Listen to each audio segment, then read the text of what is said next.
Урматтуу көрүүчүлөр, ассаламу алейкум. Айтыңыздар маарек болсун. Бүгүн 30 март 2025 жыл. Ош шаары, Ош шаарындагы мына Ош шаарынан Кара Сууга кетип аткан Ош Кара Суу жолунун боюн мен силерге бир сыйра көрсөтүп коеюн деп атам. Анткени буга чейин билесиздер, тазалоо иштери, жолсом снос иштери жүргөн. Ошонун жыйынтыгы менен мына көрүп турганыңыздардай жол болуп көрбөгөндөй кеңейди да. Жол кеңейип, ол жердеги бак тарактар, ашыкча курулуштар, мыйзамсыз курулуштар, будка, баягы навес дегендердин бардыгы алынды. Жерде баягы токойго окшогон кайрагач, дарак, талдын бардыгы алынып, мына ачык болуп, жакшына болуп көрүнүп калды да. Көрүп турасыздар, бул үстү жагы мына нефти база. Мына могул жерлерде чайкана бар эле, даже керек болсочу.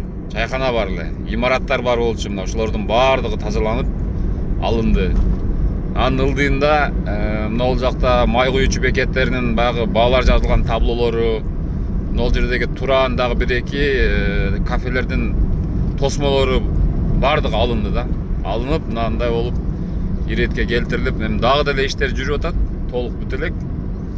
Ошентсе дагы мына мен эмнени айтайын деп атам. Жол болуп көрбөгөндөй кең көрүнүп калды да, ушул жерлер алынгандан кийинче.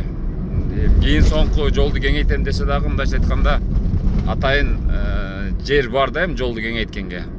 А бул болсо Нариман айлампасы. Баягы 100 000 розанын 500 ушак эккен окшойт. Могул жерде эгилип турат. Нариман айлампасынан айланып, Нариман айылына түшөбүз бул жактан. Мына бул жакта болсо азырынча мындай толук жүрө элек, бирок могул жерде Авангард клиникасынын тосмосу алынган.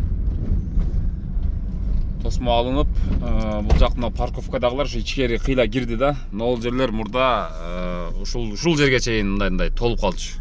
Эки катар унаалар токтоп, могул жерге келген баягы бейтаптарчы. А эми азыр болсо мына кеңири болуп калды. Андан сырткары бул жакта болсо, мына светофордун ылдыйында көрүп турганыңыздардай.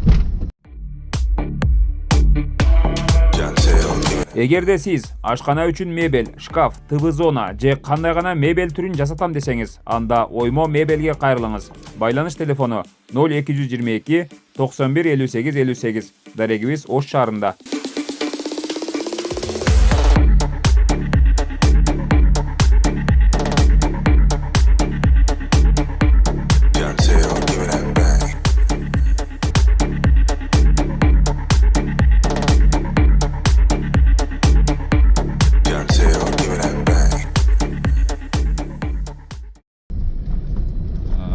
Буга чейин мындай навес, курулуш, устакана бирдекелер аябай көп болчу. Мына ошолордун бардыгы тазаланды да.